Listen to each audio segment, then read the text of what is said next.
David Dudley, 28 years of being a professional bass fisherman. I'm excited to tell you about the wacky worm. The wacky worm has become one of the most effective baits on the national scene and everywhere that you can catch bass at.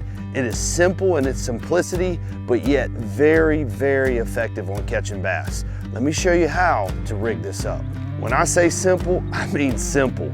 Basically, you're gonna take Dudley's wacky, fold it in half, find the center point of the worm, and simply take and insert the hook straight through the middle. As you can see, it's bouncing already. That's the effectiveness that you're gonna want in the water. It has taken me over 1 year to design this wacky worm, and the most powerful thing about it is the shimmy. When you see this lure shimmy in the water, that's what makes those bass just come up and eat it. They can't resist the shimmy. When throwing the wacky worm, there pretty much is no right or wrong. You can throw it around boat docks, you can throw it around bushes, you can throw it down rock walls.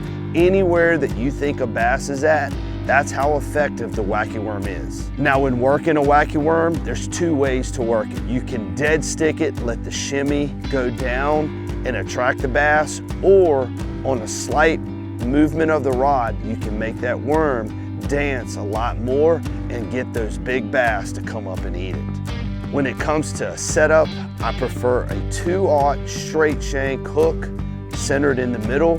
And when it comes to size line, I like 8-pound test or 10-pound test, depending on how much cover I'm around. Let's take a look at how I work it.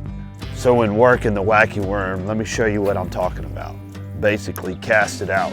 At first, you want to let that lure fall. Don't do anything at all. Let that lure fall. Once it falls down a little bit, maybe 1 foot to 2 foot, you're just going to take your rod and do 2 pumps. 1, 2, let it fall. 1, 2, let it fall. 1, 2, let it fall. Again, that worm is going to be shimmying on its own, and you giving a little extra action with your rod tip. I just gave you the most dominating technique in bass fishing today. Guys, don't make it complicated. Pay attention to what you're doing out there on the water, and you can be as successful with the wacky worm as I am.